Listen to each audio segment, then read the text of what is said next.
Anda kembali bersama kami di dalam The Prime Show bersama dengan Bung Martin Lukas Simanjuntak, ada Mas Pipin Sopian dan Bung Vincentius Mendrova. Saya ke Bung Vincent. Bung Vincent, ada salah satu menteri yang akan hadir juga, yaitu Menteri Sosial, yang keterangannya dianggap penting dan esensial dalam Mahkamah Konstitusi. Tapi publik juga menilai bahwa Bu Mensos ini kan kadernya PDI Perjuangan. Ada hal-hal yang bisa digali dan sebelum kemudian disampaikan. Barangkali ada bocoran nggak mengenai ini? Ya, pertama-tama dulu ya bahwa pemanggilan yang dilakukan oleh Mahkamah Konstitusi yang memang diinisiasi oleh Hakim Mahkamah Konstitusi merupakan satu terobosan yang luar biasa. Kita tahu bahwa pemanggilan terhadap menteri pada sengketa PHPU Pilpres ini merupakan hal yang baru terjadi di Mahkamah Konstitusi. Sebelumnya ini belum pernah terjadi. Itu poin yang pertama. Poin yang kedua, ini dengan dihadirkan 4 menteri ini, maka kami tidak perlu capek lagi untuk mengklarifikasi atau membantah apa pernyataan yang disampaikan oleh Otto Hasibuan bahwa ini permohonan kami adalah permohonan yang salah kamar, kira-kira begitu. Ya, ini tidak perlu lagi kami bantah, sudah terbantahkan di dalam pemanggilan ini secara tidak langsung bahwa Mahkamah, dalam hal ini Mahkamah Konstitusi, menganggap perlu dan penting permohonan kami ini dan relevan untuk diperiksa lebih jauh oleh Mahkamah Konstitusi, yang kemudian dipanggil. Sekalipun yang memeriksanya adalah hakim konstitusinya ya, bukan dari pihak pemohon maupun termohon dalam hal ini. Itu bukan menjadi persoalan siapa yang akan bertanya, tapi nanti Mahkamah yang akan bertanya karena memang ini diinisiasi oleh Mahkamah. Artinya apa? Bahwa Mahkamah menganggap penting 4 menteri ini dan memiliki relevansi terhadap permohonan kami. Ini satu terobosan hukum. Jadi kami sejak awal sudah menyampaikan bahwa kita memiliki paradigma terhadap Mahkamah Konstitusi ini adalah paradigma judicial activism. Apa itu judicial activism? Mahkamah tidak hanya saja mengadili persoalan keadilan prosedural, tapi masuk pada keadilan substantif. Nah, ini poin penting yang memang menggemparkan kita bersama. Bahkan kami juga sangat surprise dengan apa yang dilakukan oleh Mahkamah. Ya, substansi apa sih yang dimaksud di sana, Bung Vincent? Ya, betul. Ya, tentu kalau dalil-dalil kami kan pertama berkaitan dengan hulu ke hilir persoalan pemilu kita ini, gitu ya. Bahwa pertama terjadi nepotisme yang melahirkan abuse of power. Akibat dari putusan 90 itu, yang kemudian secara tidak langsung telah dinikmati keuntungannya oleh Mas Gibran ya. Singkat kata, Anda ingin mengatakan bahwa dugaan abuse of power itu bisa saja kemudian dicari dugaan kebenarannya itu dengan hadirnya para menteri yang akan bersaksi di sana. Ya, tentu memang itu kan penjelasan saya lebih lanjut. Akibat dari nepotisme yang melahirkan abuse of power terkoordinasi ini yang menggerakkan semua kekuatan sumber daya kekuasaan inilah yang menjadi titik terang bagi kita di Mahkamah nanti hari Jumat untuk digali lebih lanjut oleh Mahkamah terhadap 4 menteri dan 1 lembaga DKPP. Berkaitan dengan Mensos, saya pikir kita tidak sebatas berbicara bahwa Mensos adalah kader PDIP ya, tetapi bahwa ini nanti akan terungkap lebih konkret ya. Bagaimana penggunaan bansos yang dilakukan oleh Presiden Jokowi dalam momen-momen pemilu kita, dalam momen-momen krusial kampanye ini, dalam waktu yang mendekat pencoblosan, bagaimana konsep pembagiannya dan lain sebagainya, siapa yang berwenang. Karena begini Mas Abraham, kami di dalam pembuktian kami membawa satu saksi fakta, yang mana saksi fakta ini menerangkan bahwa dia diberikan bansos yang ada stiker Prabowo Gibran, dan itu adalah beras dari Badan Pangan Nasional. Dari Bulog maksud Anda? Iya, itu dari Badan Pangan Nasional, Bulog betul. Tapi yang mendistribusikan itu adalah Badan Pangan Nasional, ya. Nah, ini yang menjadi menarik bagi kita bahwa relevansi berkaitan dengan politik kebijakan politik bansos ini menjadi sangat relevan sehingga dianggap perlu oleh Mahkamah Konstitusi untuk memeriksa ini. Dan ini secara tidak langsung kami tidak perlu lagi mengklarifikasi bantahan-bantahan teman-teman tim 02 yang mengatakan bahwa ini salah kamar ya. Artinya bahwa Mahkamah Konstitusi berwenang menyelesaikan persoalan dalil-dalil permohonan kami. Itu poinnya Bang Abraham. Ya, merasa terganggu tidak dengan kehadiran 4 menteri ini? Disebutkan tadi ada opini bahwa ini salah kamar dan sebagainya, pada prakteknya mereka hadir, termasuk juga kemudian disebutkan bahwa ada saksi yang membawa beras, ada berlogo stiker di sana. Enggak, biasa aja tuh. Kalau beras berlogo stiker itu kan dalam program-program baik itu pilkada atau pilpres atau pileg, kan kadang-kadang ada yang sistemnya tebus murah tuh ya.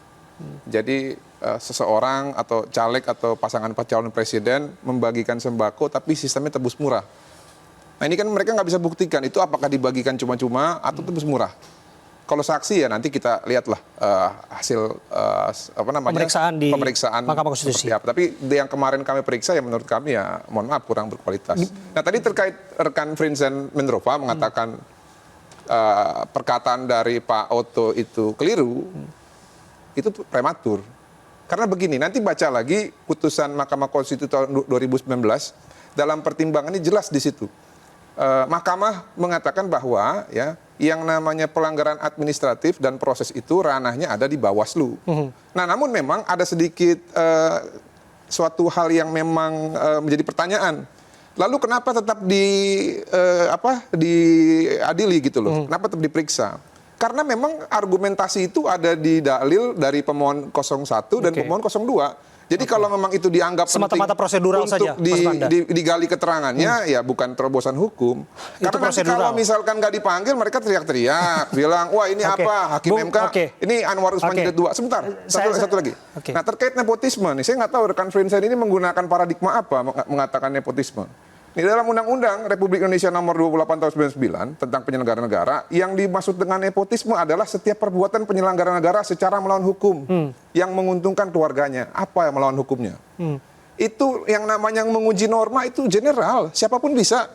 Yang ngajuin siapa? Emang Pak Jokowi? Emang yang ngajuin Gibran? Bukan, orang lain. Nah lalu dalam pengujian norma itu berlaku untuk semua. Karena masih ada satu tahap lagi kalau Gibran mau jadi cawapres. Kesepakatan koalisi partai. Partai semua sepakat Mas Gibran jadi cawapres, lalu apa lagi? Juga kan mereka bilang dulu nggak pernah takut sama Gibran, katanya Samsul, ya bocil segala macam. Kok sekarang kalah malah mempermasalahkan hal yang sudah lewat? Silakan Mas Pipin atau Bung Vincent terlebih dahulu. Bang Simanjuntak ini menutup mata ya bahwa rakyat ini nonton sebetulnya Bang. Ya makanya rakyat memilih 58% Bang. Karena nonton. Ya oke. Itu haknya Anda lah ya. Bukan, dan itu hasil Bang. Kalau saya ingin menyampaikan ya bahwa apa yang disebut dengan nepotisme di situ kan sudah jelas MK-nya sudah memberikan sanksi kepada pamannya Gibran diberhentikan sebagai ketua MK. Kenapa? Karena di situ ada intervensi terhadap mahkamah. Dan itu sudah dibuktikan. Jadi menurut saya sudah selesai lah. Saya kira belum selesai gini. Ini ada di sini melawan hukum Bang. Melawan hukum loh Bang. Ini belum terbukti. Ada kemarin Perekat Nusantara melaporkan Bapak Presiden Jokowi dan Anwar Usman. Sampai saat ini prosesnya sedang berjalan, belum pernah terbukti di pengadilan. Bergantian. Silakan Mas Pipin terlebih dulu.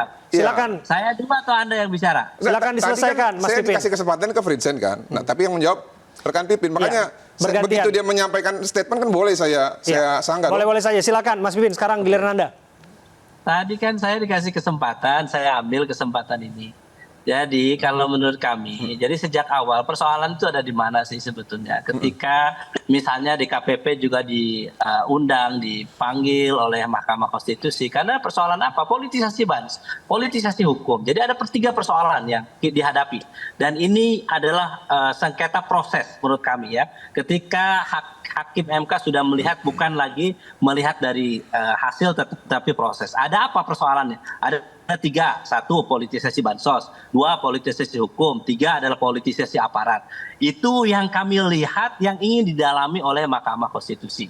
Ya, apa politisasi hukum yang pertama yang menjadi awal mula dari persoalan kita, yaitu ketika MK melakukan perubahan terhadap umur. Awalnya di atas 40, kemudian di bawah 40 juga dibolehkan. Tetapi di situ pelanggaran terjadi. Pelanggaran ketika apa? MK memutuskan itu, kemudian MK memberikan sanksi. Kemudian apa yang terjadi lagi? KPU memaksakan.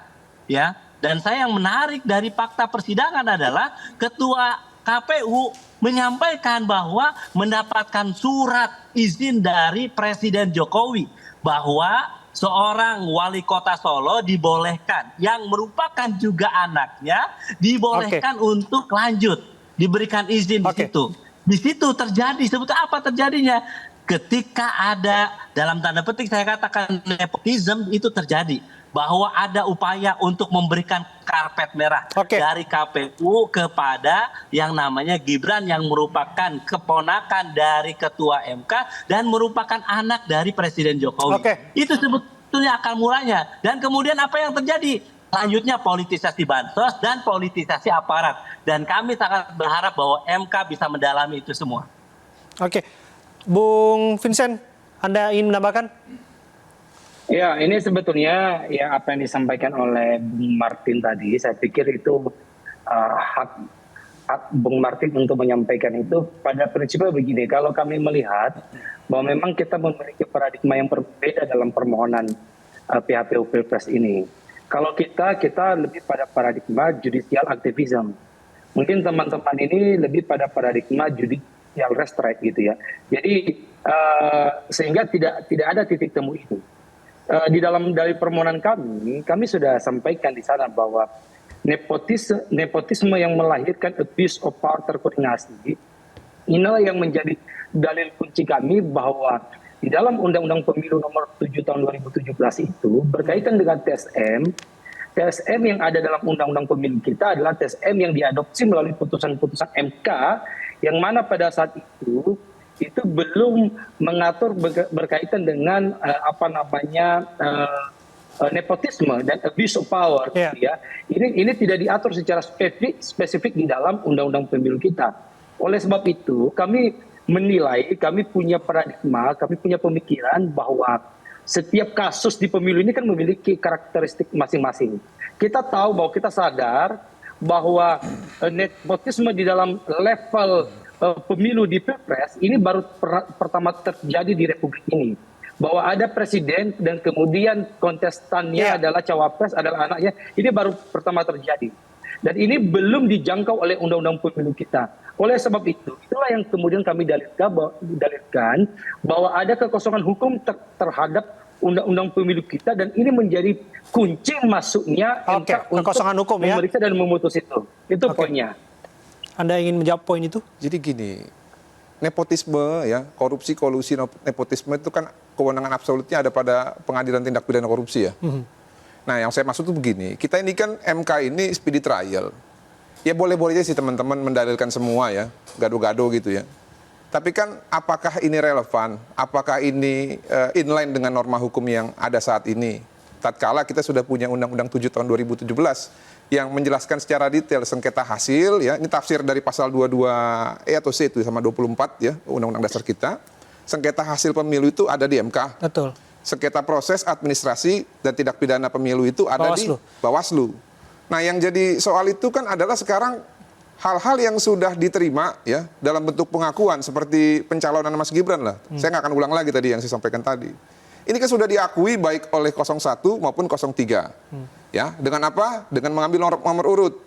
Dengan berdebat dalam ajang debat Capres-Cawapres. Dengan statement-statement publiknya yang mengatakan kami tidak takut mau anak Pak Jokowi yang maju, kami akan hadapi. Jadi Anda menganggap itu sebagai bentuk pengakuan dan rekognisi atas pendaftaran itu? Jelas, sesuatu hal yang tidak dibantah dalam hukum itu adalah pengakuan. Nah, sekarang terkait diuji, ya ujian gado-gado lah saya bilang, semua dimasukin sekaligus, nggak masalah, itu hak kalian.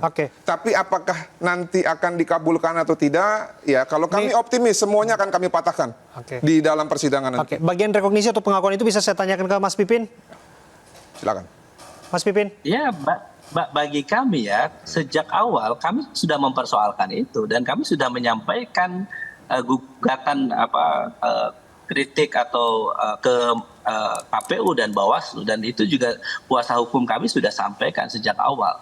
Bahkan waktu itu Pak Anies Baswedan sendiri kan waktu itu ditanya oleh media apakah memang akan mencalonkan Mas Gibran sebagai wakil. Tidak, nggak mungkin kami melakukan pelanggaran terhadap undang-undang.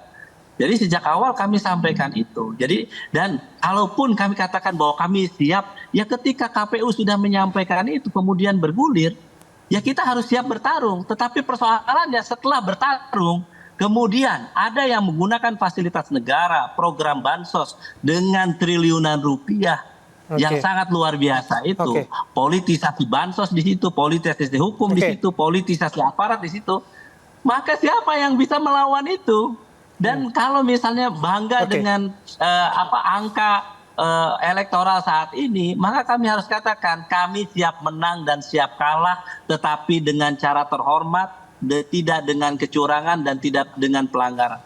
Itu sebetulnya yang kita persoalkan. Dan kita sangat berharap bahwa MK nanti akan membuktikan dalil-dalil kami, ya pengajuan-pengajuan yang kami sampaikan, gugatan yang kami sampaikan ke MK dengan bukti-bukti, baik dari hulu sampai ke hilir. Itulah yang kami akan perlihatkan. Jadi makanya kami kalau paradigma 02 selalu lari ke bagaimana fokusnya ke sengketa hasil. Dan ternyata hakim MK saat ini juga berpikir tidak demikian. Jadi hakim MK melihat bahwa ada persoalan yang tidak biasa. Jadi kacau juga cara berpikirnya. Bagaimana responnya? Responnya ketika para dia bisa akademisi, berpikir seakan-akan menjadi kami, para profesor, seakan-akan menjadi hakim, seakan-akan menjadi 03, dan seakan-akan menjadi 01 gitu. Ini kan kacau. Jadi semua pikiran orang tuh bisa dihakimi oleh Kang Pipin ini kalau saya lihat dari cara berbicaranya. Nah, terkait hakim mengakomodir, tadi kan saya bilang, kalau nggak diakomodir nanti akan menjadi pertanyaan, dianggap berpihak. Nah, dan memang ada dalilnya dalam argumentasi mereka. Ya sudah, toh juga presiden sudah mengizinkan, menteri akan datang. Ya udah nanti kita dengarkan keterangan mereka. Tapi tolong nanti jangan bikin gaduh, jangan bertanya karena nggak ada kesempatan. Hanya hakim saja yang bisa bertanya. Ya, itu kan sudah ada konsensusnya, sudah diketahui oleh semua pihak. Kadang-kadang kan mungkin ada aja yang mau coba-coba. Anda menduga akan gaduh? Ya, mungkin saja. Saya nggak tahu nanti. Tapi gini, satu lagi tadi terkait pelanggaran DKPP ya, KPU. Saya nggak tahu apakah Kang Pipin baca secara jelas itu pelanggarannya apa. Karena gini, once putusan Mahkamah Konstitusi sudah diputus, itu langsung berlaku. Nah justru pelanggaran kode etik yang dimaksud itu adalah ya terkait KPU itu tidak segera menerbitkan PKPU terbaru terkait dengan adanya perubahan norma pada pasal 169. Nah tapi apakah pencalonan Gibran sebagai cawapres itu sah? Sah. Nggak ada. Tidak ada hal yang tidak sah dalam hal itu. Bung Pipin. Ya, itulah persoalan kita sebetulnya. Jadi ketika MK memutuskan itu, kemudian MK memberikan sanksi, dan kemudian KPU juga disanksi oleh DKPP, persoalannya apa sih sebetulnya? Persoalannya PKPU-nya tidak dilakukan perubahan. Ya, di situ sebetulnya kalau kita melihat, semua pakar hukum ngerti bahwa hukum itu tidak berlaku surut. Jadi ada memang upaya untuk mempersoalkan ini, ada upaya untuk melegalisasi Gibran masuk tanpa melakukan perubahan itu. Saya kira Bung Martin, saya nggak tahu pengerti atau tidak bagaimana perubahan di PKPU itu. PKPU itu berubah, ya harus mendapatkan persetujuan atau konsultasi dengan DPR. Sedangkan DPR waktu itu masa reses. Jadi apa poinnya sebetulnya? Poinnya adalah dipaksakan. Seharusnya kalau ini tidak diterima di 2024, saya selesaikan dulu. Di 2024 ya, karena ini anak Presiden Jokowi, diberikanlah karpet merah kepada yang bersangkutan. Sehingga KPU juga menerobos itu semua. Sehingga dia tidak melakukan perubahan terhadap PKPU-nya. Pertanyaannya, kalau pertama adalah apa yang kejanggalannya? MK mengumumkan, memutuskan menjelang pendaftaran. Kemudian disambut oleh KPU waktu itu. Pertanyaannya apakah ini harus diberlakukan 2024 atau nanti seharusnya 2029? Ini yang saya katakan bahwa ada pemaksaan proses di awal. Kita harus break sejenak ya. Karena anak presiden. Kita break sejenak dulu ya. Nanti akan ditanggapi oleh Mas Martin dan juga nanti ada Bung Vincent juga. Kami akan kembali saat lagi untuk Anda.